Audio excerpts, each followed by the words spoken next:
Good evening, everyone. The land we gather on today is the original homeland of the Dakota and Anishinaabe peoples. We honor and respect the indigenous peoples who were forcibly removed from and who are still connected to this territory. There are over 20 Native and Indigenous students at our schools from different Native nations.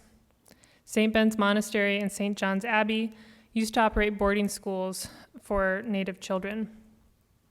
Now, students, faculty, and staff are working to repair relationships with our Native Nation neighbors. We hope this event spurs discussion and action to support Indigenous peoples in our area. Thank you, everyone, so much for being here tonight. My name is Corey Gross, and I'm an assistant professor of environmental studies. I've had the good fortune to build a relationship with Winona LaDuke and to facilitate her visit to our campus, the second visit in 4 years.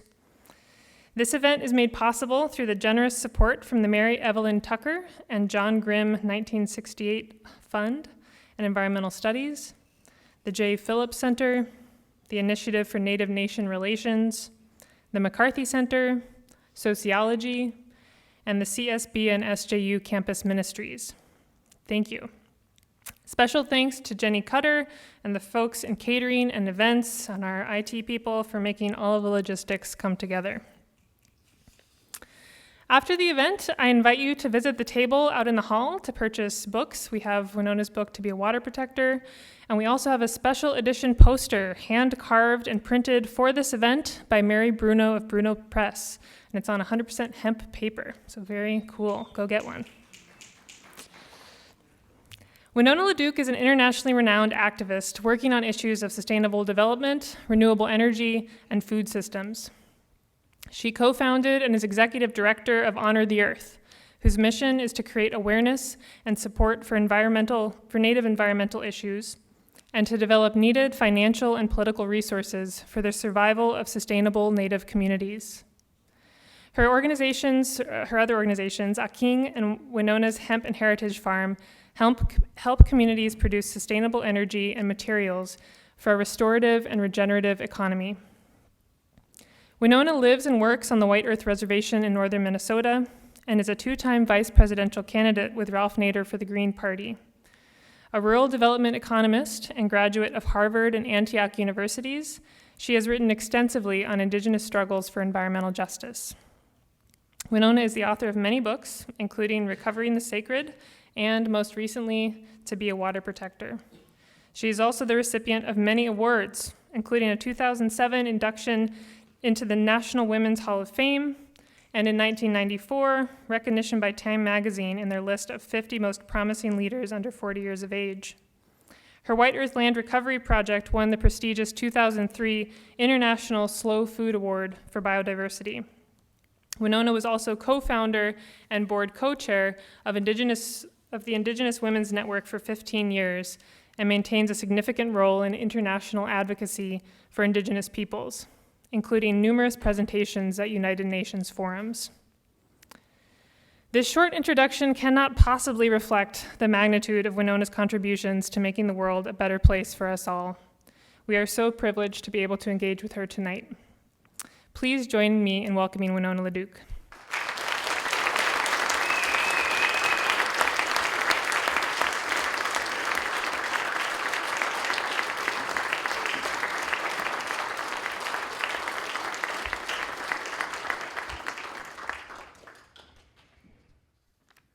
Hi. Ani Nindoe Maganindok, hello my relatives. Benesi Kwen Jinakas Makwendo Dam, Gababani Ka Gishkaniganing in Dunjaba. Telling you where I'm from, which is about 2.5 hours north. White Earth Reservation, I'm Bear Clan, and I'm honored to be here with you today, and it was a really gracious introduction. Thank you so much. This month is Banakwe Ogiza, so I was thinking about that. I was driving down. This is the end of the moon, which is the leaves falling moon. Next one is Gashkadno Gizis, that's freezing over moon. That's coming next. And then Manitou Gizis Soons, little spirit moon, Gishi Manitou Gizis, great spirit moon. Nemei Benegizis, they call that the sucker moon. That's around February. And then March, Ona Banagizis, that means the hard-crusted snow moon. which y'all understand what I'm saying, right? Because you're from my ecosystem, right? Then I got the maple syruping moon, Wabagonagesus, then the flower moon, Odaemonagesus, the strawberry moon, Neengesus, blueberry, Menominake-gesus, wild rice making moon. I thought you might like to hear some of the moons in our language, you know. Did you also notice that none of those moons is named after a Roman emperor? Look at that. You can do that. You can have a whole worldview without empire. Huh? Isn't that great? So I just wanted to share that a little bit with you. It's, you know, I had kind of a broad topic to talk about. There was a lot of things described in this topic tonight, so I'm trying to cover it all. But I'm going to talk about indigenous thinking in this time that we are in, this most remarkable time that we've been born into, this opportunity to do great spiritual things. We have it in all cycles in life, but this is the time to stand up and to do something great spiritually. So I'm going to talk a little bit about that and the origins and the thinking around that, but I want to start by saying that this woman here is a water protector, and I'm a water protector. In Minnesota, there was a lot of, wait, where's my PowerPoint moving thing? Oh, the keyboard, am I back on the keyboard? There was some technology changes here while I went to the bathroom. But she's a water protector, as am I. And I think it's a good thing to be a water protector, because you can't live without water. And we take it for granted. And a lot of the world, the Loire River is dry for the first time in written history. Rivers are dry around the world, and catastrophes are in abundance. So we live in a place with a fifth of the world's water. I think it's a good place to be a water protector. And this woman's a water protector, and she's in downtown Duluth. She's on 2nd Street and 2nd Avenue, and I just love her. She's about 20 feet wide and 30 feet tall, or something like that, which is, you know, such a commentary for the North, the deep North, as I call it. You know, that a Native woman could be so big and bold in downtown, you know. The artist's name is Wotan. This is a treaty that was signed. I was looking at the Wikipedia on it, and it said 1134 CE or something. I don't know what that means, but a long time ago. This is a treaty which I think really embodies indigenous thinking about a covenant. And that's how I think about it is you know, I'm not a Christian. I think that you likely know that. But, you know, I think that we have a covenant with the Creator. And that covenant is that we do our part. We do the right thing. We take care of what, you know, the many gifts the Creator has given us, and we are responsible for our behavior. You know, we live in a society that's a lot about rights and not so much about responsibilities. But this is a treaty that was signed a long time ago, and it was manifested in terms of a wampum belt. Some of you might have heard of wampum belts before. But this is an agreement between the Haudenosaunee, or the Six Nations Iroquois Confederacy, and the Anishinaabe. This treaty, they said, was around 1134. It was a long, long time ago that this first agreement was made. And I think that's important because nations make agreements, peoples make agreements. Even prior to the treaty making and the laws and contracts and legislation of the United States, we make these things too. You know, we make these reaffirmations of our relationships and our responsibilities. So this is called the One Dish, One Spoon Treaty. And I was given a replica of it this last year, but it is a wampum that's about this long, and those are shells. Those are quahog shells, is the kind of shell from the East Coast that they use for these. And so what the teaching is, and the agreement is the one dish. And the one dish is what you see in the middle, but we all eat from one dish. And that's what the treaty was about. It was that Anishinaabe and the Haudenosaunee, you know, it was like, we can't fight over this area. They were talking about the Ohio River Valley. They said, we must take care of it together. We must make sure that the grounds are good, that the deer are healthy, that there is fish there, that the rivers are not blocked. You know, that if you have this agreement that is we all eat from one dish, there's not another dish. We eat from Mother Earth. That is the teaching in this. And the one spoon is a different part of the teaching, because in our ceremonies, like even I was at ceremonies this weekend, they serve you with one spoon. And in some ceremonies, like kind of pre-COVID, they would serve you with the spoon, the same spoon, but now they serve you in a sippy cup, or in your hand, right? So that you don't touch the same spoon as the person before. But the intention is the understanding that in ceremony, when we are together, we're all related. We're all related. We are relatives, and so we should look out for each other. We should take care of each other. And so this is called the one dish, one spoon treaty, which is understanding, this inner relationship that we have with each other and also the natural world. And I want to just reaffirm that, because that is really, to the best of my knowledge, part of what we need is to have a reaffirmation of these agreements, of these covenants that say we take care of each other, that say this is all, there's not another planet. This would be the one we got. So we should do our best there. So I want to talk about how this treaty works out when things are good. I refer to this as the when America was great, part of my speech. So America was great. Not so great right now in my personal opinion, but it was great when there was 50 million buffalo. That's when America was great.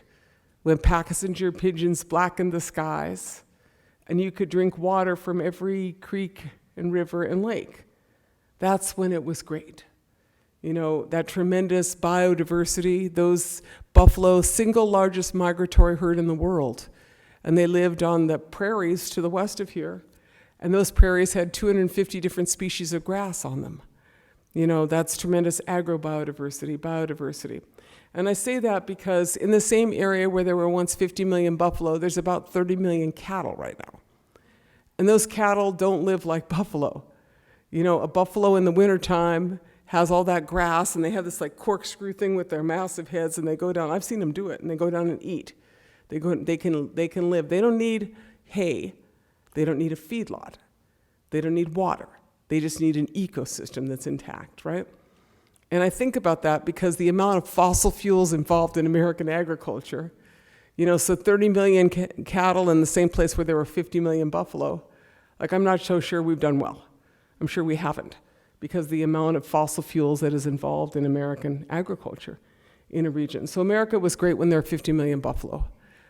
America was great when there were all of these other, this tremendous biodiversity, and when there was 10,000 varieties of corn. That's when America was great. And that corn, is really interesting. To me, corn is one of the most beautiful things to think about, because corn doesn't exist in nature. It's teosinte in nature. And, so to take, what it is, like a little grass, and to develop all of this multitude of varieties. And some of them are hominy corn, or flour corn, or sweet corn, or popcorn, or, all kind of colors. That is a really amazing gift. And sometimes I get kind of depressed about humans, but I was like, well, we did corn. I'm saying is that didn't happen in nature. That was us working with nature. So I'm saying is do the right thing, and you can do really great things with it. And agrobiodiversity is super important at this point in time, and was important historically. If you're going to survive, you need some diversity in your food system, right? The Irish potato famine should have taught us that. So we know that from history. And on a worldwide scale, the fact is that where there are indigenous people, there's biodiversity.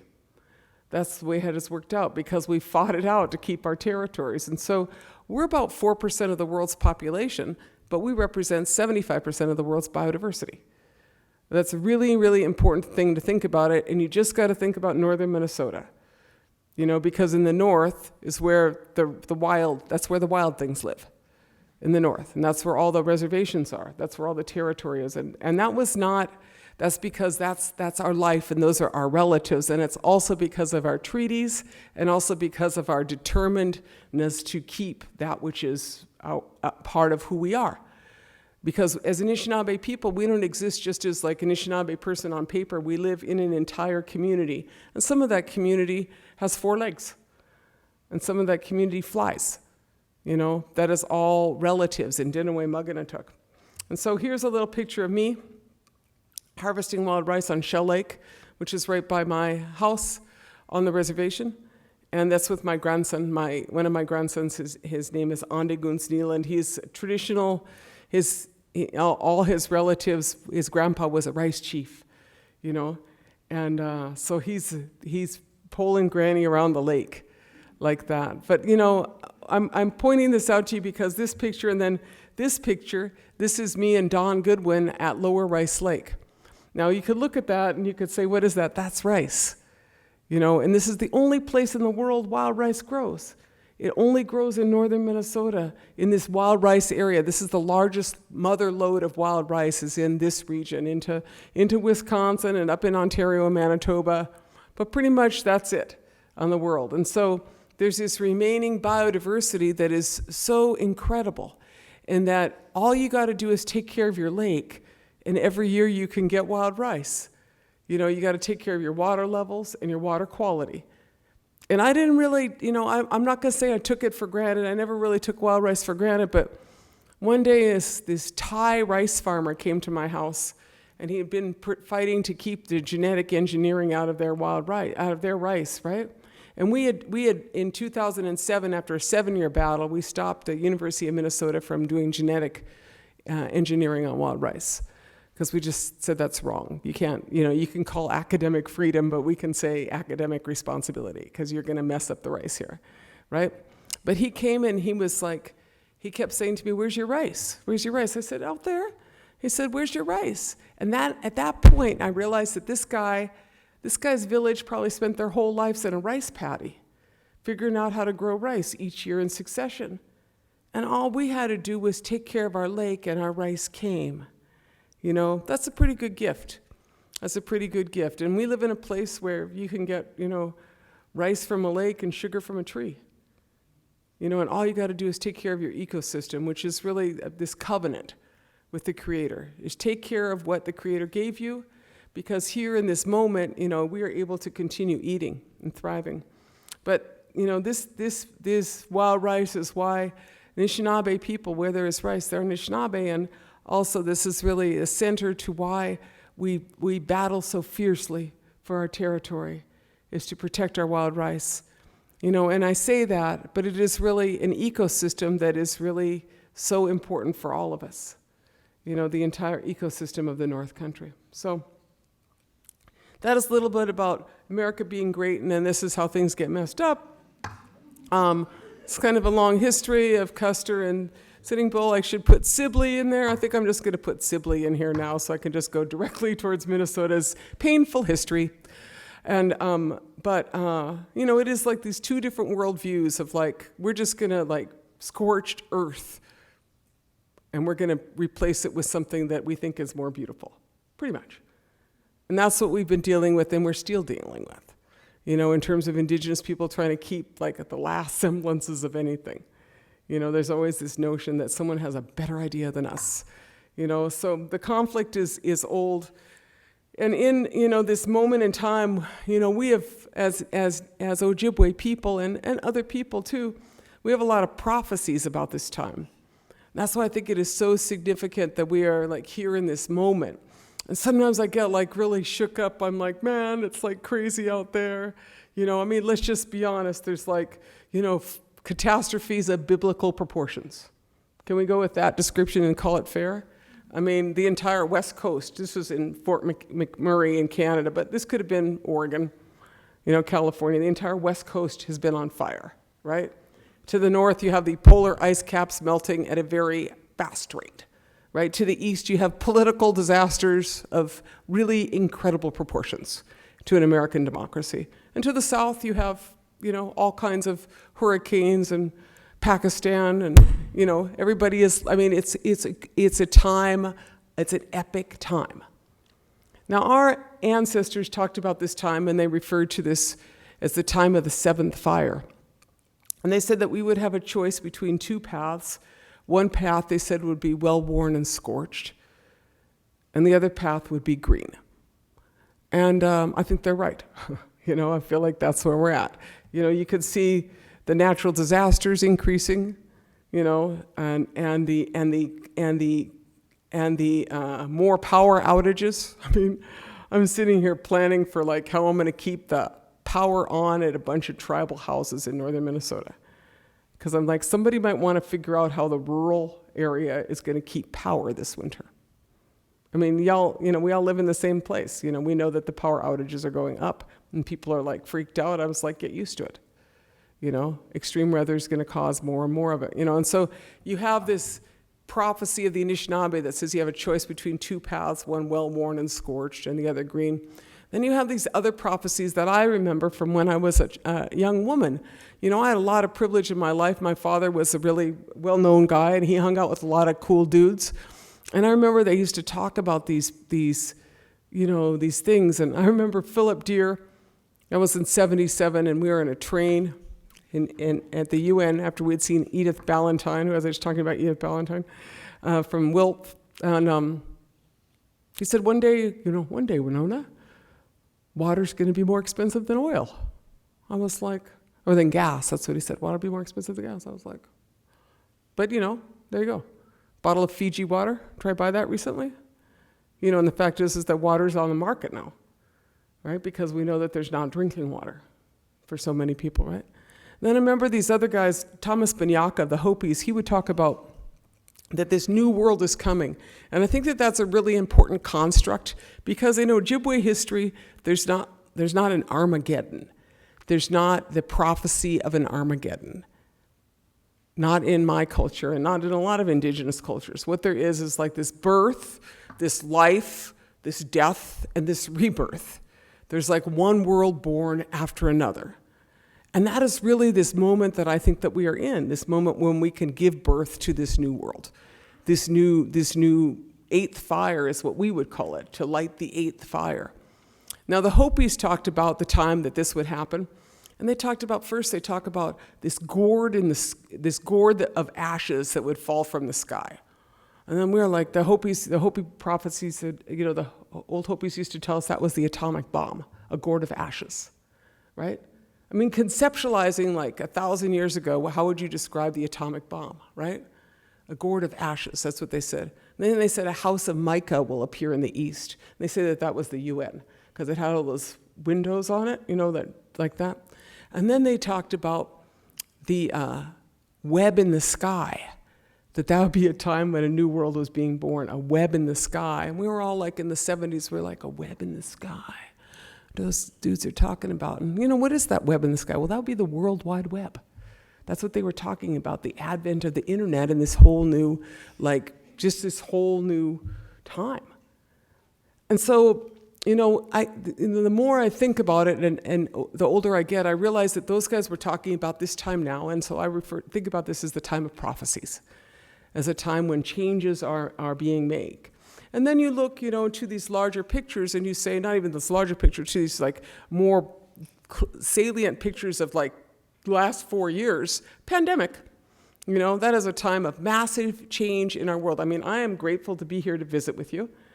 I went and stayed home like most of you did, right? But we changed, the things changed. First of all, we became quite aware of the fact that we had no plan for a pandemic. With all the great scientists and the great this and the great that, they had no plan. And we didn't know what we were doing. It turned out that we realized that we actually were not in charge of everything, right? It's kind of a humbling moment for humans, right? Like, holy buckets, man. And so then we were forced to change. First of all, we were forced to change. We were forced to stay home, right? And not go places, And a lot of people super panicked. Me, I had the best time ever. It's like, oh, that's great. Let's just stay home on the farm. You'll see some pictures later because all my grandchildren moved in with me and we've had a great time. But what else did we do? Well, we realized that systems were breaking down, like food systems, right? We realized we couldn't get food. My father used to talk about the time that there would be no food in the store. That's what he used to tell me when I was a kid. One day, Winona, time's going to come, there'll be no food in the store. And I was like, oh, no, Dad? Well, he was right. There was no food in the store. And so what did we do? We came to a sobering assessment that maybe our great centralized food system can't handle a pandemic. That'd probably be a pretty good assessment of what just happened, right? And so what did people do? People started gardening and farming. We had a lot more of a resurgence of local farmers and so I think we kind of sobered up a little bit on our food system. I feel like some of us did anyway. Some people are like, it's going back to normal. I say, it's not going back to normal. It's not ever going to go back to normal. Because the insecurities that were revealed have not ever been addressed. So you had the food systems that collapsed. Then you had, all of our health systems which collapsed. And then, we were forced to just stay home. And so we consumed less oil. They said about a 10% reduction in fossil fuels because we stayed home. And then people came out of the pandemic, or in whatever stage of out of the pandemic we're in, and they were like, I don't really want to go back to work. Nope, not going back to work. What do they call it, the great quit? And there's like all these people that are just like, no, I'm done. I'm going to stay on the farm. I'm going to figure out how to do stuff by Zoom, right? So Arundhati Roy, the great Indian writer, refers to pandemic as portal. She says that in the history of the world, pandemics have always forced societies to change. This one is no different. She says it's a portal between one world and the next. And she said, the question is, what do you want to bring through the portal? You want to bring your data banks, your dirty rivers, your avarice, your hatred? Do we want to carry that stuff forward? Or we want to not? And I think we want to, she basically asked, we want to come through clean. I think that's what we want to do. I think we want to make these transformations. And so I feel that this is this time of absolute transformation. And it is happening on so many levels. I mean, politically, certainly, in terms of our food systems. And then also it is kind of the end of the party for some things. And this is kind of where it's the end of the party is for the fossil fuels economy. And so, look, I've lived my entire life in the fossil fuels economy. I'm, in the addicted economy myself, right? And we basically live in a big addictive society which consumes a huge amount of oil, right? And I've lived in that, and yet at the same time, what we realize is that that stuff is going to kill us, pretty much, And so you have this moments in time where people are grappling with the fact that climate change is caused by fossil fuel industry. Single largest causality would be those guys. And the dirtiest oil in the world happens to be coming from Canada. That's the tar sands. That's the dirtiest oil in the world. Can't get any dirtier than the Alberta tar sands. And the biggest dealer is Enbridge. 75% of the tar sands oil that comes into this country comes in through Enbridge lines, and they all go through Minnesota. And we don't have any oil, and they don't offload it to us. We assume a lot of their risk. And of course, all of their assets and capital is in Canada because they're a Canadian multinational. But at the end of the era, when there's the last big deals in the fossil fuels trying to get pushed through before someone just closes it down because there's divestment, the Norwegians divested and the Saudi, I liked it when the Saudi Foreign Fund, or the Saudis divested, I was like, you go. Everybody is bailing out of the tar sands, right? And so before the party was over, Enbridge had to get that last pipe in, right? And so, you all witnessed what I did, which is, kind of late stage fossil fuel. This is line 3. So I spent 7 years trying to stop this pipeline. We did stop the Sandpiper, which was their first bad idea, which was a fracked oil pipeline coming from North Dakota, which would go through the same territory. But they came in with line 3, and, we tried everything. I stand in front of you as someone who went to every regulatory hearing. I testified, I wrote every letter, I intervened, I showed up like a good citizen should. 68,000 of us came out and testified. More attended hearings, and yet we were closed down by the state of Minnesota so that Enbridge could have the benefit of this last pipeline, right?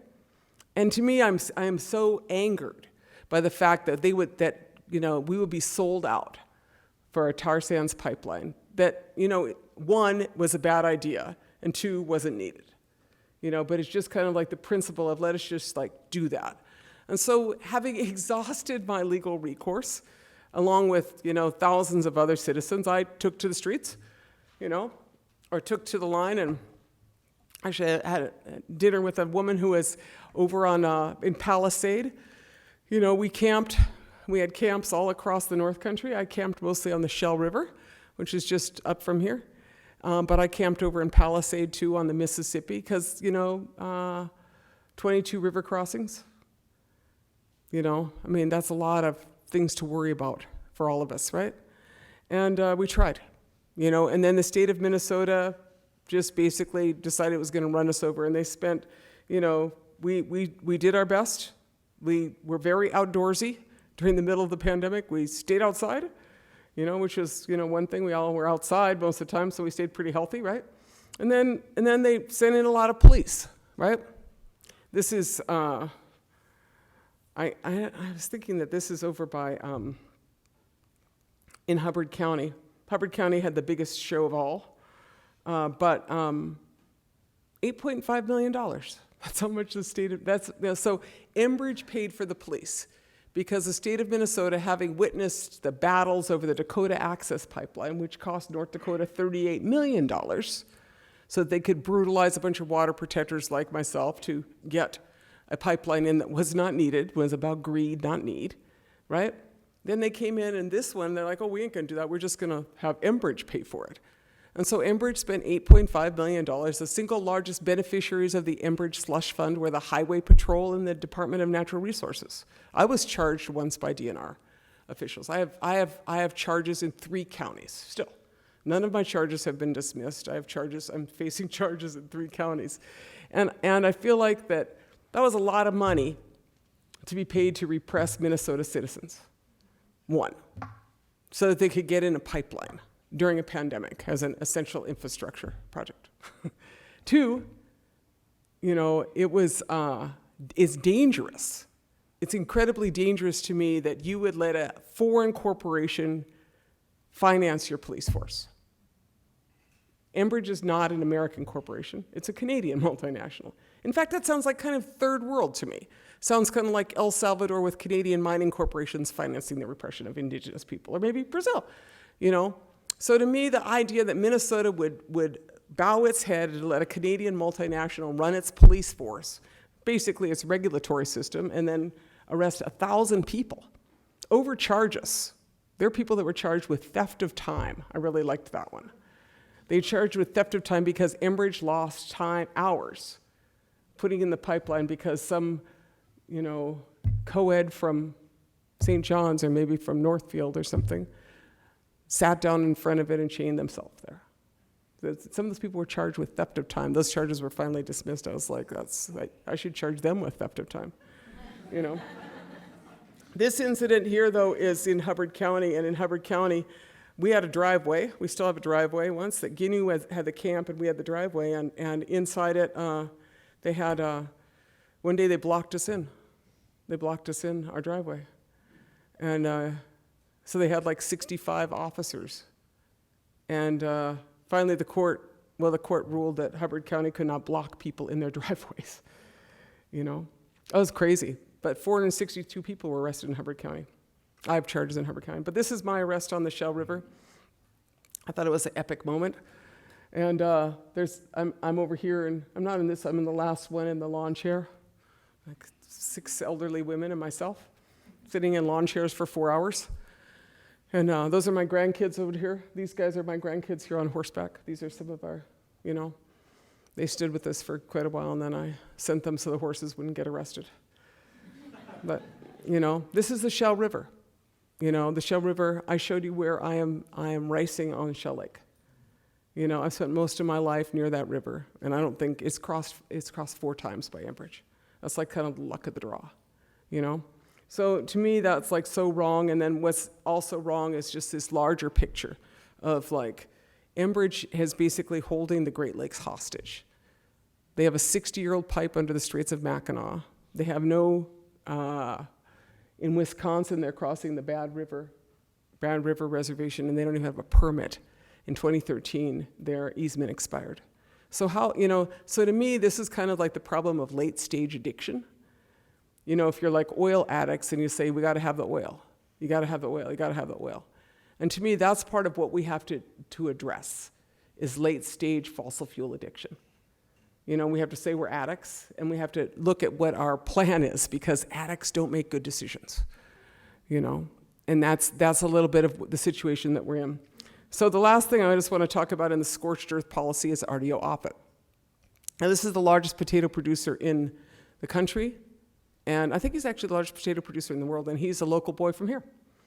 And the problem with RDO Offutt is his 50,000 acres of potatoes under intense chemical irrigation with center pivot.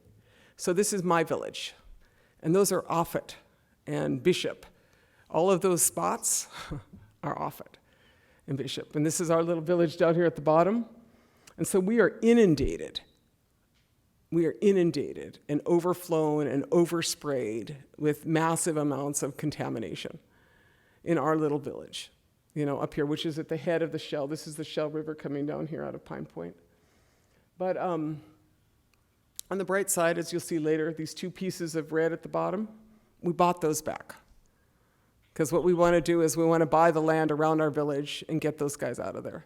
So that, you know, this one here on the left, my granddaughter goes to that school, and that school was right next to an Offutt field.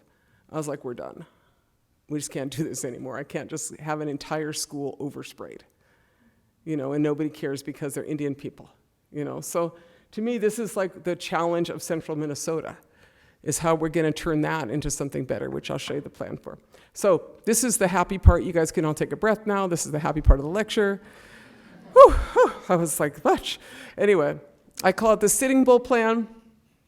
You know, there was the Marshall Plan, the Green New Deal. I feel Sitting Bull is an apt person to name a plan after. He said many things, but one of the great things he said is, let us put our minds together to see what kind of future we can make for our children. Let us put our minds together to see what kind of future we can make for our children. And that is really what we must do. There's no one going to save us. It is all of us taking agency and responsibility in this moment, in this time. Okay, so this is the first thing you got to do is deal with your addiction. I particularly like, I just updated this chart today, 2021. Now, what is this figure? This is a giant, isn't that a complicated and cool and interesting chart? Okay, this is energy sources and energy use. Now, the thing that is really important over here is this 65.4% rejected energy. That's wasted energy, energy that never gets to its final point of use. Now, how do we do that? Oh, we have those giant power lines. Or maybe we have like really, really old coal-fired generators that are like really inefficient. Or maybe we have like just too many weird gizmos, and like anytime you transform or move energy, it's like a law of thermodynamics, you start losing stuff, right? And so in that process, we ended up in a society where we waste 2/3 of our energy. Now, what is really important about that is that people say you can't meet present demand with renewable energy. That's what they say, can't meet present demand. And I say, why would you want to meet present demand? Because present demand is it's just overextended and wasteful. We don't want to be wasteful. And just for your knowledge, since you're here in Minnesota, the single largest energy consumer in the state of Minnesota. Anybody know who that is? Who's the single largest energy consumer in the state of Minnesota? Oh, that would be Enbridge. Why? Because moving sludge takes power. So isn't that like an interesting thing to think about? Is like, how many solar projects should we put up to power Enbridge, right? At a certain point, you want to just like quit doing dumb stuff. And that's like a perfect example to me of really a dumb thing. Is that, you know, this is not it. So listen, here's our solutions. This is our little project, 8th Fire Solar. We put these solar thermal panels on the south-facing walls of houses. You guys should have them all over down here. I'm just saying, a south-facing wall, you can save 20 to 30% of your heating bill by having one of these solar thermal panels on the south-facing wall. Now, why do you want to do that? Because people want to like heat their houses in some cool way. They're like, I'm going to have solar heat my house. And that's really inefficient because then you're generating electricity to generate heat. How about you just generate heat?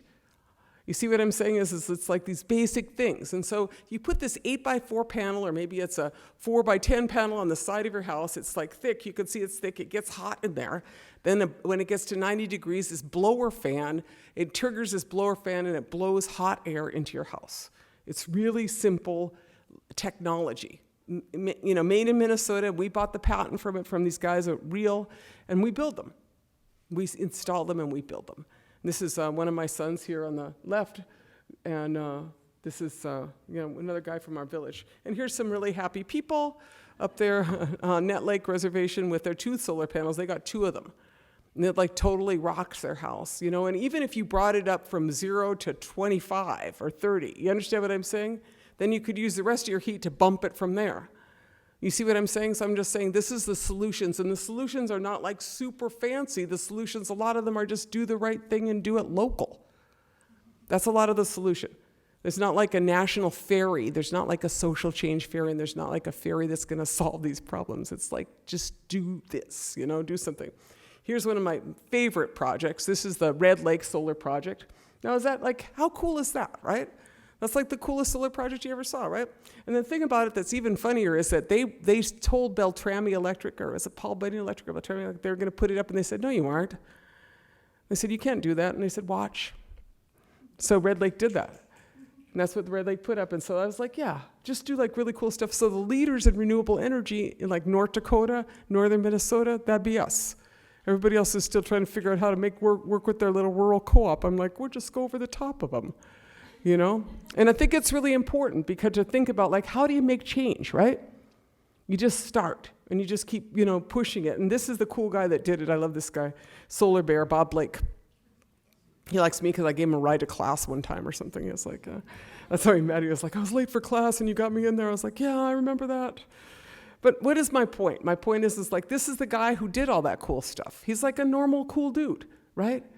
And so I'm saying is like local heroes in Minnesota do great things. And we need to be those local heroes, whoever they are, so then there is, so that is one element. If you're going to reduce your carbon footprint, that's what you got to do. You got to do some solar. You got to move from cars to electric trains. I didn't even bring that part of the speech, but I'm saying like, first of all, electric engine. Okay, just think about this. A combustion engine is 16% efficient. A combustion engine is 16% efficient because you got like 1,000 parts. The drivetrain, everything moves separately, right? An electric engine is 65% efficient. Right. So what should you do? Like what kind of vehicle should we have? We should probably have electric, right? It's far more efficient. Then the question is do we all need one? Probably not. Some countries have trains. Oh my God. Right? Some countries have electric trains. Like most of the world, we have 1% electric trains. Like Italy has like 65% electric trains. I was like, grow up, be a grown-up country with grown-up infrastructure, right? And that's what I'm saying is like we're this big, rich country with all these bad ideas. I'm saying there's so many pieces that could be like, solutionary realists, these cool guys. So I really like this proverb, or the Mexican, I always think of it as a Zapatista proverb. They tried to bury us, they didn't know we were seeds.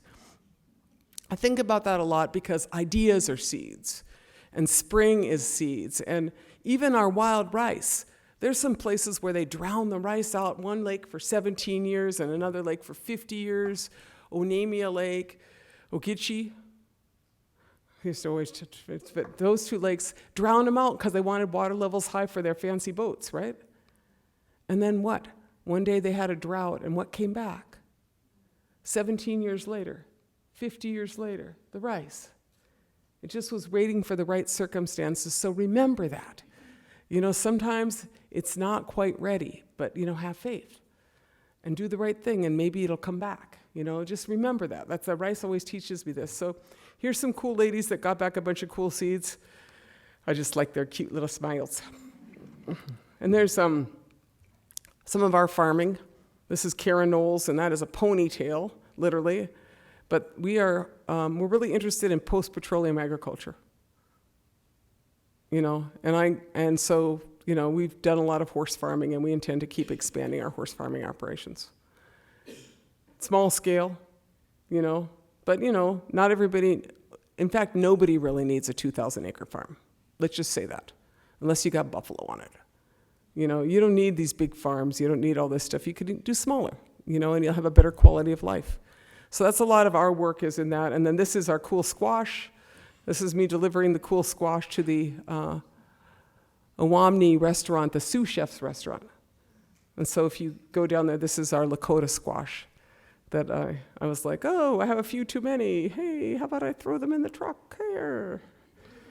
So they just went on a little road trip down there. And then this is our cool corn.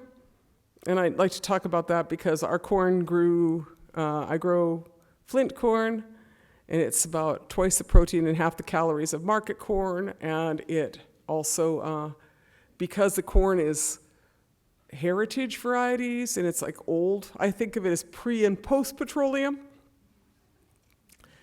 In climate change, my corn, it didn't grow big, it grew this tall. But it still grew with ears on it, and that's all it had to have. So that's why you want agrobiodiversity. Because in a time of climate change, you got a much better shot with something that's a heritage variety because they have a brain. They don't have a GMO, right? They have a brain. They can think. The corn thinks. It makes its own decisions, you know? And then, so this is my life since the pandemic. These guys all moved in with me.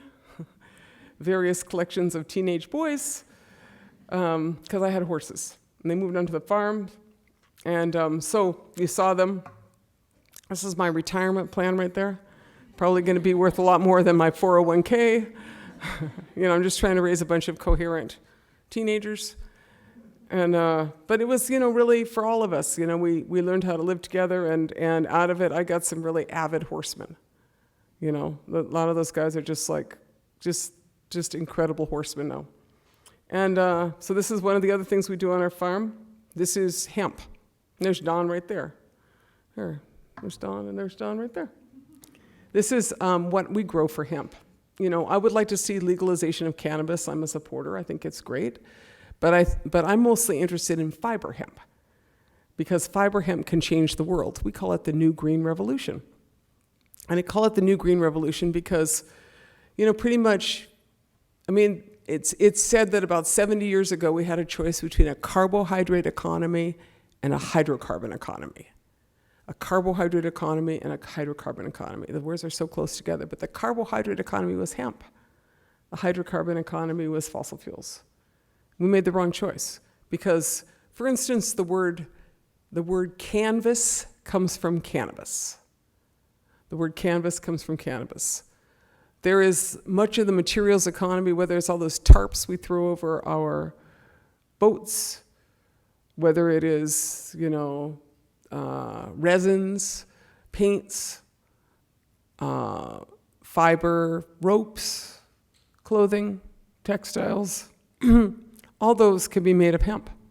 In fact, most of the sailing ships that came in, they all had hemp sails. That's what they had. And so this is the hemp mills of Minnesota. Minnesota used to have 11 hemp mills until Prohibition. And those hemp mills produced textiles. And so, I basically just want the mills back. 11 mills, let's just get that, right? That'd be transformational if you could have the northern fiber economy. And you think of things like cotton. Cotton takes about 4 times the water as hemp. And hemp produces far more per acre. And so this is some of the products you can make of hemp: fuel, animal bedding, food, mattresses, textiles, essential oils. This is one of my favorite, though, hempcrete. So those long stalks, the outside of the stalk is the fiber that you use for textiles. And I believe, so this is hemp paper here, for those of you who see this beautiful thing. That's 100% hemp paper. And this is, I believe it's the fiber part. It's the fiber, but the inside of the hemp is called a hurd, and it's like the stalk, and it's what you make hemp wood out of and hempcrete out of. It's like little bits of wood like this, and that stuff, well, first of all, because hemp grows so quickly, it sequesters a huge amount of carbon, more carbon than any other field crop. So it grows and it pulls down the carbon into the plant, and then it also has really deep roots, because as tall as it is, as deep as its roots are.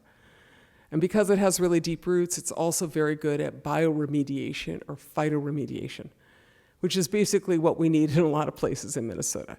You need to clean up the soil, and one of the ways you can do that is with hemp. And then you can, make it into materials with a lower level of the concentration of, but hempcrete is one of the things that you can do with it. And what's really important about hempcrete is that, bless this giant concrete building here, but the fact is that concrete, if concrete was a country, they say if concrete was a country after the US and China, it'd be the third largest source of CO2 emissions in the world, because concrete takes a huge amount of energy to produce. And so what if we didn't produce everything with concrete? What if we used hemp instead of concrete in our housing? And so that's what we're working on. Is this is some of my hemp fiber made into a rug by Navajo people. We also have a project with Patagonia. This spring you can buy one of our bags. There's only 500 of them, but it's our fiber produced by Patagonia. And so we are like really on the edge, and right where we are here is like the perfect hemp belt. It happens to coincide with the RDO offit belt. And so a lot of the goal and the wish that I would have is that industrial ag would turn towards organic hemp. Because if you could scale it, if you understand what I'm saying, it's like you don't need to make it's not like marijuana where you want 100 plants that are super. It's like you need a lot of hemp to transform the world. And so this is insulation too, and we used our insulation. So I'm just saying the materials economy options are very significant. Hemp is the future. Did I already say new green revolution? Now think about that, because Minnesota was the father of the Green Revolution, was Norman Borlaug from the University of Minnesota. So I just feel like it's time for the new Green Revolution. But I don't think we need any more founding fathers. I think we're done, So my feeling is that we need doulas. You know what I'm saying? Is that not just one mother, you need many. Because if you're going to birth the revolution, you need a lot of, help in the birthing, right?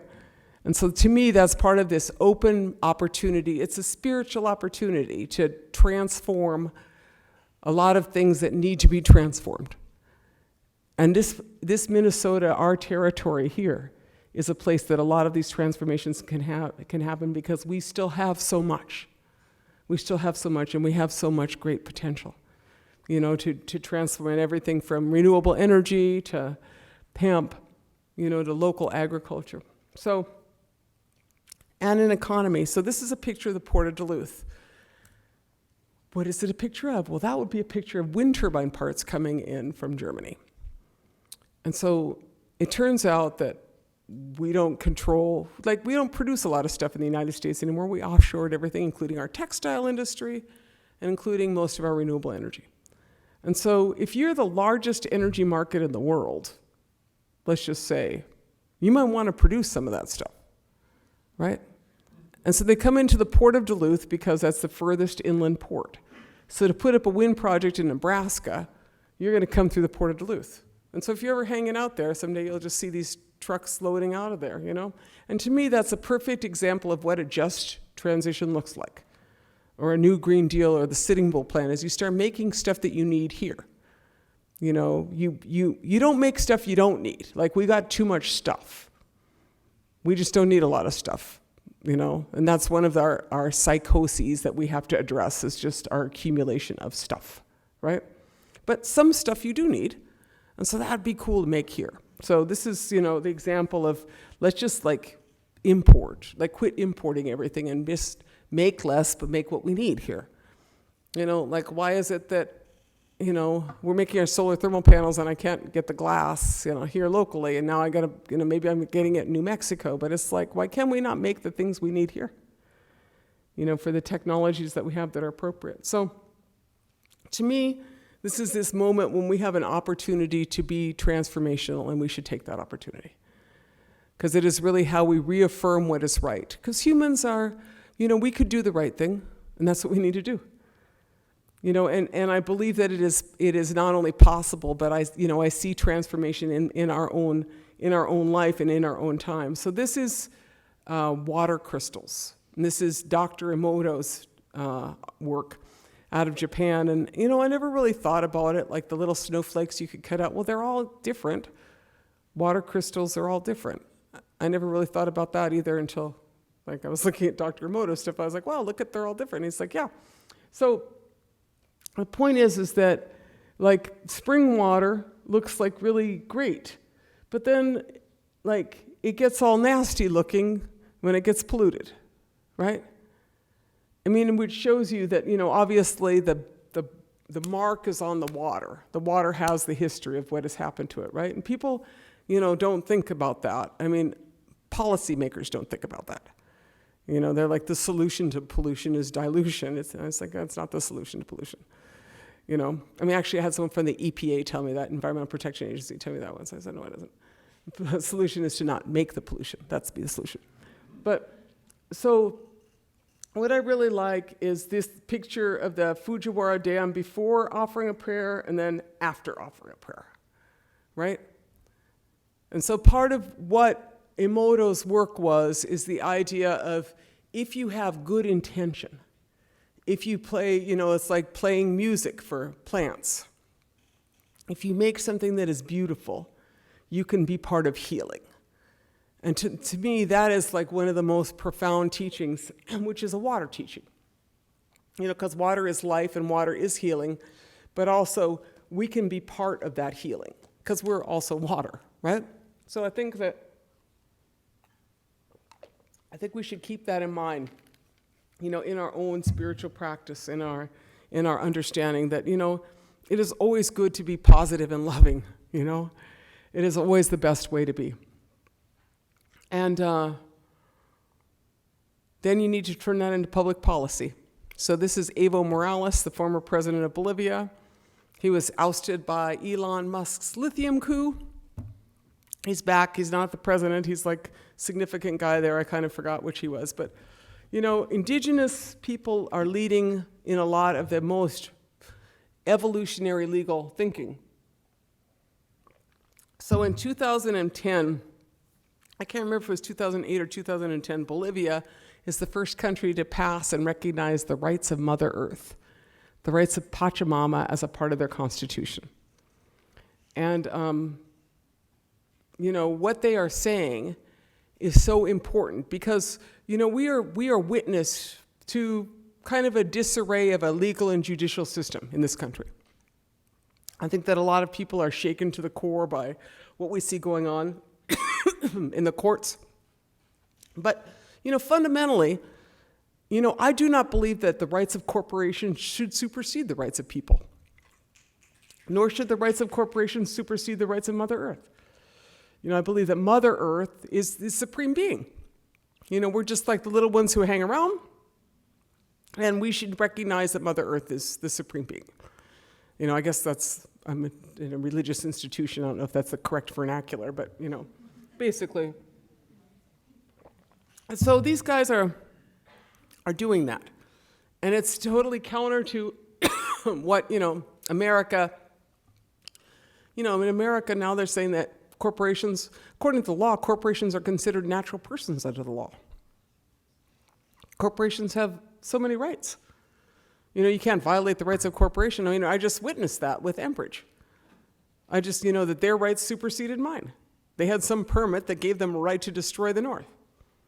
That's totally dead wrong, Fortunately, we just did get an $11 million fine onto them, but I was like, I talked to Keith Ellison. I said, Keith, I want them to go to jail. I went to jail. If you're a person and you commit a crime, you should go to jail. That didn't work. They're still not in jail, but we got some time. I'm not going nowhere. But my point is that what we need is a legal system which recognizes the rights of Mother Earth.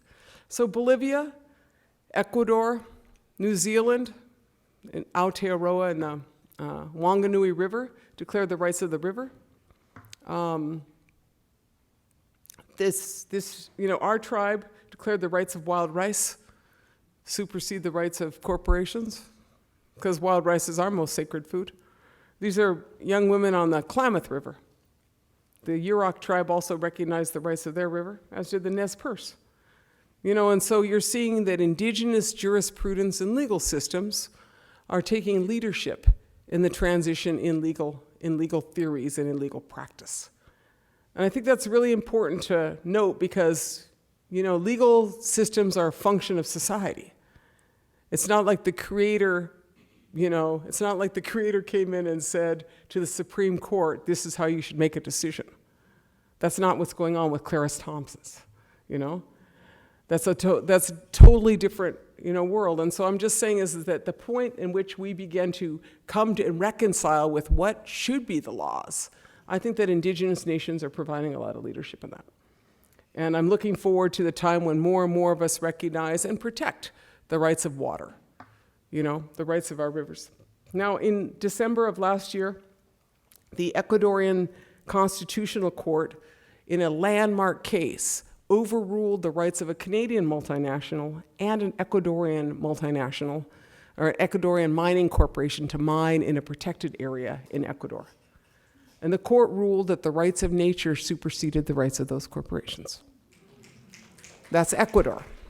So what am I saying? I'm saying this is an emergent and so important as a legal practice.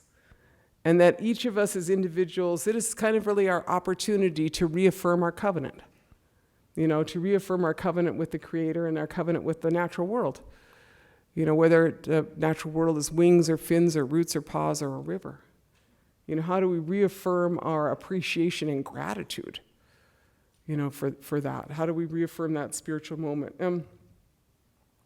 Just to recall, as I started my speech at the beginning, I talked about how we have this rule, this law, and that is a really old law.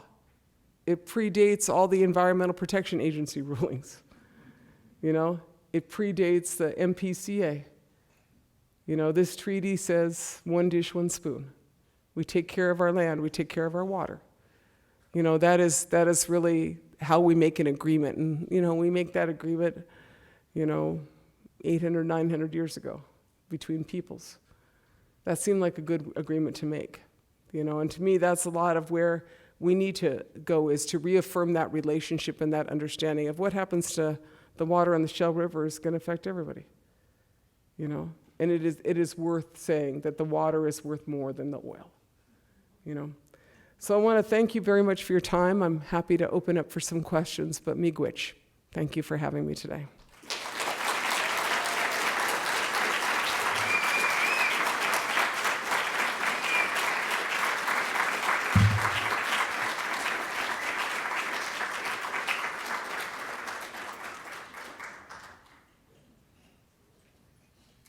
The lights are really hot up here. I was like, ooh.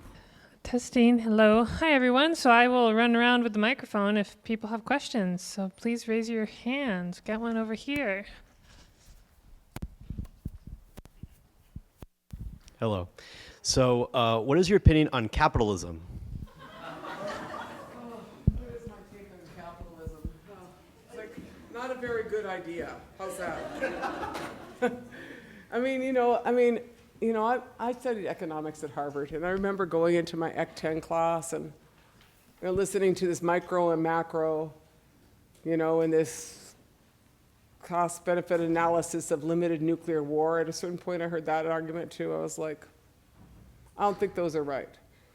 I think that, the idea that indigenous, and when I say indigenous, it's not just like North American Native people. Like a principle of sustainability is you take only what you need and you leave the rest, right? And that's really the foundation of this one dish, one spoon teaching. Because if you're always and capitalism is the antithesis of that. It's like taking more than you need and selling it, and so it incentivizes an extraction economy and exploitation. And really, to me, that is, the history of conquest. That's the history of colonization, and I think we're done. I think now would be a really good time to repair things and, get back to a restorative economy. So, and hemp is an interesting example because like I don't want to control the hemp market. I have no interest, because if you're going to change the world, the next economy is not about competition, it's about cooperation. And that's how we're going to change the world, is working together. Because you need a lot of people growing hemp. not just a few people making like some paper. We need like the paper, we need the fabric, you know, we need the everything if we're going to get rid of plastics, right? So, thanks for your question, though.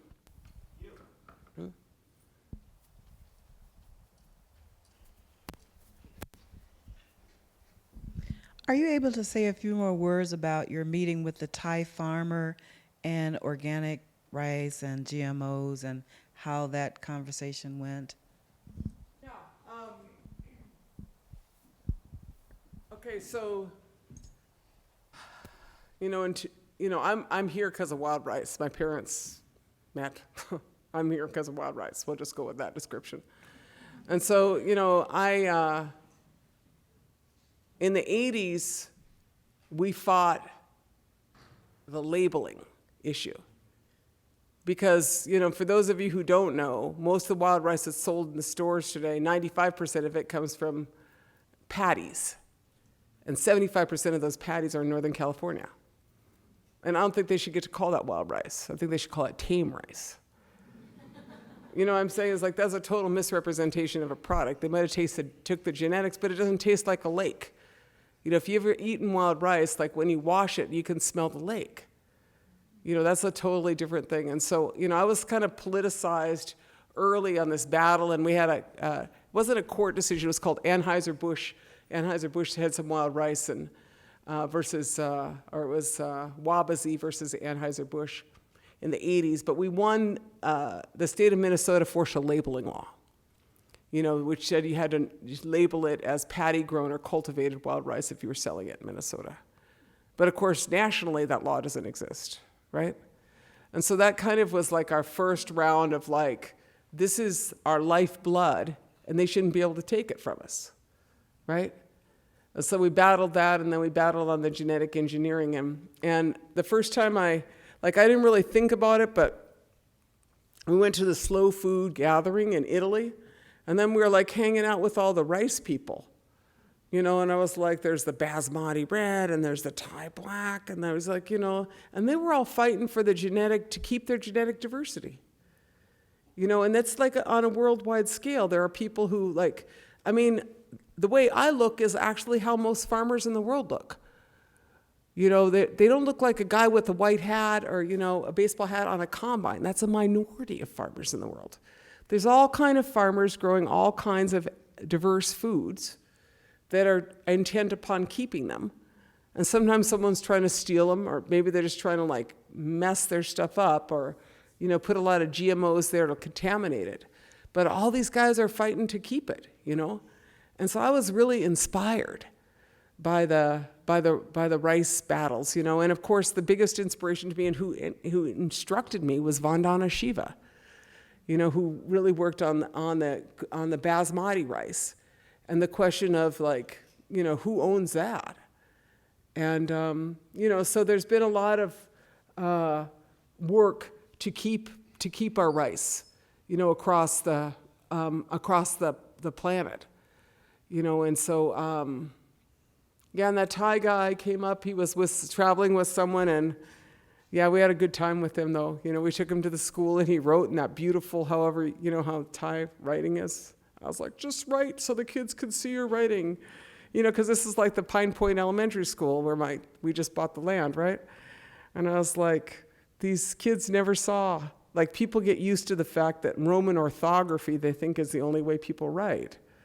And I was like, no, not really, So we had a good time with him. I don't know if that really answers your question, but I learned a lot about rice, from him, and just really learning to appreciate our rice, in part because of that. Thanks for your question, though. Now you got to run way over here. She's been working out. Thank you. You have been on the front lines and have faced some of the worst parts of the climate disaster, yet you still maintain a positive attitude and your sense of humor. What brings you hope and joy in the face of such catastrophe, and how do you recommend that we find our joy and hope to help? Well, first of all, I always I think farming and gardening is a good thing. We were talking about it at dinner, because I have a lot of hope. Like, I feel like when you put in your garden, you know that you have to make sure that it's good for the garden. And then you put in these seeds, and it's like this promise and this hope, you know, and then sometimes you have to replant them because it's too cold, you know. But my point is that a garden and it teaches you hope. You know, it teaches you, like, something can happen from a little seed, you know. And so I really recommend that people, like, get out of our little box. Because, you know, people talk about freedom in this country, but they spend most of their time looking at something about this big. I was like, that don't look too free to me. You know, but, you know, and then they're like all upset and drawn into it. And, you know, I mean, I've got teenagers. I see that. I think I just kind of laugh at them. I was like, you're going to fall over if you keep that up, walking like that, you know. But my point is like, get out, you know, see things like that. And then, you know, I see that, you know, resilience is in biodiversity, and resilience is similarly in, like, a lot of small things in replication. And so I find it like it's not like a puzzle. I laugh and say that a lot of things I work on is like a really big puzzle. But it's like, how do you build a resilient food system? You know, how do you build resilient energy systems? That gives me not only hope, but I find it very interesting. You know, of trying to get people to think about, you probably should have a wood stove. Get yourself a wood stove. You know, I mean, I'm putting in wood stoves. And then, you know, the fact is that that's really not legal with a lot of the, you know, insurance policies now, or it's just like backwards. You know, so where's the climate change insurance policy that I got? You know, there isn't one, right? I mean, these guys, the insurance companies are like in deep, you know, concern. And I was like, you know, your pipes are gonna freeze if you don't have a wood stove in there. The power's gonna go out and your pipes are gonna freeze. You know, so I think that I spend a lot of time thinking about that stuff, and then I just have a darn good time, you know. I was laughing. I was talking to one of my sisters, and, you know, my movement sisters, and she said, I think I was talking about Enbridge. I said, oh, God, they're going to make me pull my hair out. And she said, oh, sister, don't let them do that to you. I said, okay. It was like really easy. Okay. She said, our job is to, you know, be in the streets, be there with the signs, put the shareholders' resolutions in there. Our job is to make them pull their hair out. And that was like super liberating to me. I was like, yeah, let's do that, you know? So a really interesting story that I shared during dinner is that Enbridge purchased, in Park Rapids, they purchased the former Carnegie Library for their offices. You know, right, see you guys all upset with that? I was very upset about it because I'm a product of a Carnegie Library. You know, I was a kid in a rural community, went to a Carnegie Library. I was super bookish, right? So I value what you can get out of a library, right? And they bought that, and it made me really mad. And so we started in January of 2021, when they started rolling out, we just go stand there with our little water is life signs in front of the Carnegie Library, you know, like at noon every Tuesday. We'd like, just do Tuesdays, and we go over there and we'd stand there, and pretty soon it was like so cold, right? So I was like, let's dance. So then pretty soon we were dancing. Then we were working on our routines. I got the Macarena down, and like I was just working on like all these like group dance routines. It was super funny. And so you know they were hating on us inside the Carnegie Library, like looking out from their little offices. The Enbridge like, oh, look at the water protectors, they're dancing again. We had like so much fun, and we put on music, and then pretty soon we were like displaying slides on the side of their building at night, you know. And then we started calling it Salsa Tuesdays, and so people would come, and sometimes there'd be 3 people, but mostly there was like 10 or 20 or 30 people, right? Every Tuesday afternoon, Park Rapids, in case you missed it. We had so much fun. Anyway, so, you know, we just kind of, because like they're jerks. They were jerks, you know, and we were like, we're just going to dance and have a really good time. Well, you know what happened? On this Thursday, we take possession of the Carnegie Library. We bought it. So. Right, and so we're going to turn it into a museum. It's going to be a museum of, you know, but like not like a dead thing museum, like a museum of like treaties and culture. Downtown Park Rapids, which is what they really needed more than an Enbridge office, right? They needed some way in the deep north to have these discussions, you know, and so that gives me, you know, you can imagine how fun that is thinking about that, and how much, you know, hope it gives me, because people, are already interested. Now, you guys, if you're not doing anything on the Day of the Dead, which is November 1st, you can come to our giant party, block party at the former Carnegie Library in Park Rapids. First annual Day of the Dead party there. We're co-sponsoring it with the Mexican restaurant across the street. And, we're going to make something cool where they were jerks, We're going to make something really cool for that town, and a lot of people are going to come. I know that they will come. That we're going to open that in the spring, because we have a lot of the collections already. So I don't know if I answered your question, but that's like an example. It's like, just do something really cool, and you'll feel a lot better. There. Yeah, this guy here. Thank you for the discussion tonight. It was great. I wonder if you could expound a little bit on Offit and the potato farms that he is building, in that my life has been spent trying to help people eat healthy foods, and I've always said if it's in a plastic bag, you should not eat it. But the absolute worst food that we can have are potatoes grown on a factory farm like that. The chemicals in them, it is absolutely the worst, and everybody should grow their own food. I love what you're saying and what you're doing, and we try to live it in our home.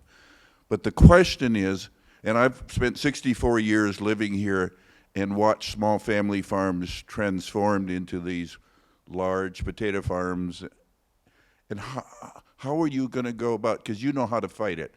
As some senile old guy from St. John's University 40 years ago, I don't know how to fight that, to try to change it, but I would like to get involved and have my children get involved in fighting it.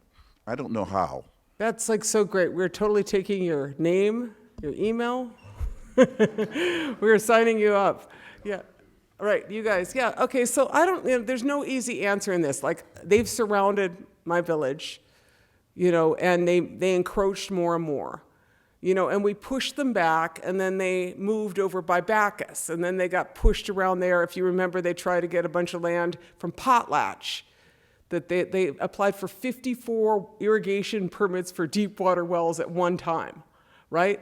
And they got smacked down by the DNR only because a bunch of people said, no, you can't do that. Mike Tauber and all those guys, so I was kind of watching that. In the meantime, I was on this Enbridge battle, and I was like, but I kept thinking, I got to get, So our strategy is this, is first of all, we're documenting, because there's a lot of, as a shell game. They're leasing this land, and so it's not really Offit. Like, don't look behind the curtain. It's all Offit. It is Offit. To look at, the regulations are a sham. There's no monitoring. You can't, just the idea that you have the honor system for a well, really?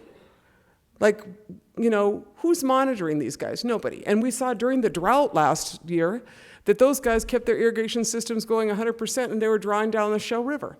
We were watching the river. I was like weeping at how low the rivers were, right? And Offit just kept going. And so the whole system is jacked up on Offit. Right, MDA, all jacked up on Offit, right?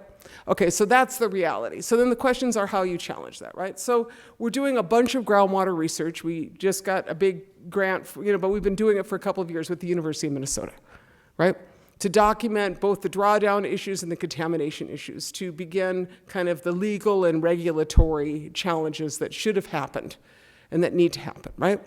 And then we're looking at, like, the tribe has different regulatory authority, which particularly that map I showed you is the reservation. I was like, that's our groundwater, and so pushing on that. We're working on a big report, which sounds like you might want to help us with, basically on the damage that is caused and the implications. Then there is the fact that they could move. My personal opinion is that Ronald Offit is a dinosaur. He's like really old, really racist, and really has bad ideas. I think he's a dinosaur. Excuse me. Yeah, he sits on the board at Concordia. He sits on a bunch of boards, right? I'm just saying, like, full on, his ideas are wrong, and they're wrong, and they're racist. He's racist. times are changing. You know, a couple of things. One is that, you know, first of all, the more push, you know, you put on people, the more challenges they have. There's a lot of farmers that don't want to work with offit. And so, you know, in our area, we're talking to farmers that are just ending their offit contracts, and I'm trying to figure out how to move them into an organic rotation with hemp. So our strategy is to move people bigger scale into hemp, right? But to get to hemp, we have to build a value-added infrastructure, because we're not quite there in the infrastructure. Like there's a mill down there by Minneapolis, there's one over by Wapaton, but you understand what I'm saying is like, where's their hemp going once we get them doing it? So that's a lot of the pieces that we're working on. And then there's actually the fact that not all offits are like Ronald. So it's a family corporation, and the board consists of his daughter and his son-in-law and I think a son. Well, I have to say that Christy Offit's pretty decent. And so Christy Offit is who arranged for us to buy that land. You know, she's the one. I said, Christy, you got it, you know, I said, I'm gonna be battling you. You know, I mean, I met her. She's a nice person. So I believe more in the women of the next generation than I believe in the old guys of the last generation. You know? Right, there you go. And so I have hope for that, and then there's also like this movement, you know, there's movement, but I'm gonna push on every angle, you know, for that. And you know, I was like, we're gonna buy up some more offit land. And then just keep, you know, but then I was gonna do a competition because we grow really great purple potatoes. I was like, hey, Ronnie, what you got? You know, look at this, what you got? You got anything that could beat that? He can't beat it. You know, like you said, those potatoes are like toxic taters. That's what they are, you know. And so, you know, definitely, you know, if you've got more, I know a lot of people have fought them, and I just think that the times have changed, and also I think that I do believe that hemp is a way out for some of those farmers, and that's what I'm hoping, you know, is to transform. And you know, the more we push, I think the better that we're, you know, I mean, if you don't push, you don't get nothing, you know. So we'll see. I don't believe in just litigation as the solution.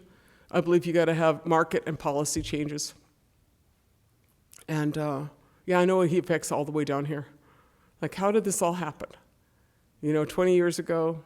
No. But it's a combination of bad policies. There was, you know, Earl Butts, right, the Secretary of Agriculture, who basically just ransacked these farms. Then the dairy termination program, yeah. I mean, they've destroyed the Minnesota family farm. And so anybody that was left was just kind of trying to hang in there, and a bunch of them just like leased their land to offit. But they don't necessarily, you know, the number of people that talk to me about this all the time.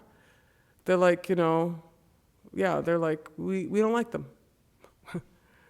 You know, a lot of people don't. And so I feel like what we want is a way out. That's what I feel like, is like we all want a way out. We don't want to live in gross stuff, you know, and so I think that that's what we keep pushing, is we make the way out. And that's what I told Christy Offit when she sold us that land. I said, you know what we're going to do? We're going to grow hemp. You know, you can come look at our field. We're going to grow organic hemp. We're going to grow organic crops on land. That's what I did. I said, we'll show you. You know, that's a funny thing about land back, because we bought a bunch of land this year and I've been so busy. You know, because when you say you want your land back and then you get your land back and then you're like, oh, I guess we got to plant our land now that we got our land back. So I've been really busy, you know, with the land back program. I mean, I should have just tried to get back land that didn't have agriculture on it, but that wouldn't be my strategy, right? Nice forest, not so much work. But someone's got to do it, right? Someone's got to do it. So it was my village too. So I was like, let's just do it right here. Thanks for your question, though. Other questions? Yeah. I have a small question about, I know that like big or big like bottling companies like Coca-Cola and Pepsi are using like both public and like kind of loaned off land for like pumping trillions of, not trillions, but like tons of like gallons of water. How do you feel about that? I think it's wrong. I agree. You know, I mean, I feel like that water's a human right, and we should all be able to drink the water. And I feel like I want to drink the water out of the tap. I want to drink the water out of the tap. You know, and so I, you know, generally avoid bottled water, like all the way through. And, you know, sometimes, a lot of times I take water from my own house, you know, and cruise around if I don't know, but, you know, but some people can't drink the water out of the tap because I've rattled off it. You know, I mean, and so that's the reality. It's like they are violating our human rights. They're violating the rights of nature. I mean, just to destroy people's drinking water is a crime. They should be in jail, not us, you know? And so that's you know, what I want, is I want a system that protects that. You know, I'm totally dead set against all those water thefts like that, you know? And you know, I mean, I think about Enbridge, and, you know, I mean, I just think about this, is that they just put all this money into pipes for oil. What about pipes for water? You know, I mean, the infrastructure of this country's water systems is crumbling. 50% of the water doesn't get to the tap. It's leaking out everywhere. You know, you got, you know, Jackson, Mississippi, you got, you know, Michigan. Like, what if, I'm not against pipes. I just want pipes for water. You know, I mean, it's like Enbridge. Why don't you make some pipes that mean something? You know, so to me, that's a lot of the like misaligned infrastructure, because we need infrastructure. Like, this is a big country. You got to have infrastructure. Everybody has to have infrastructure, right? You know, but you want infrastructure that works. And in climate change, our infrastructure is not going to work. It's just going to keep collapsing. You know, and so what you want is infrastructure like good water infrastructure. You know, to me, that's what we should, you know, that's where we need to prioritize for, you know, our region and our country. I mean, it's true throughout Minnesota. And our, you know, obviously, industrial agriculture is the single largest culprit in the destruction of lakes and drinking water. You know, you can't pretend it's anything else. It's industrial ag. You know, the 47% of our lakes or whatever in Minnesota that are not doing well, that's not because of me and you, because of OPID. You know, and CAFOs, right? So, you know, I just feel like that this moment in time is just like with the pandemic and looking at the food system, and I just feel like this is such a moment to transform our food system. You know, I call it the post-Pillsbury Doughboy food system. You know, because that was a really bad idea. And look at us all now. We all look like the Pillsbury Doughboy. I mean, really, that's a good job. Good job on that one. You know, but that's really not the optimal situation, right? You know, we want to look more like The Rock or something, not the Pillsbury Doughboy, right? A bad example, but you know what I mean. All right, everyone, we're out of time. So please join me in thanking Winona, and also buy posters.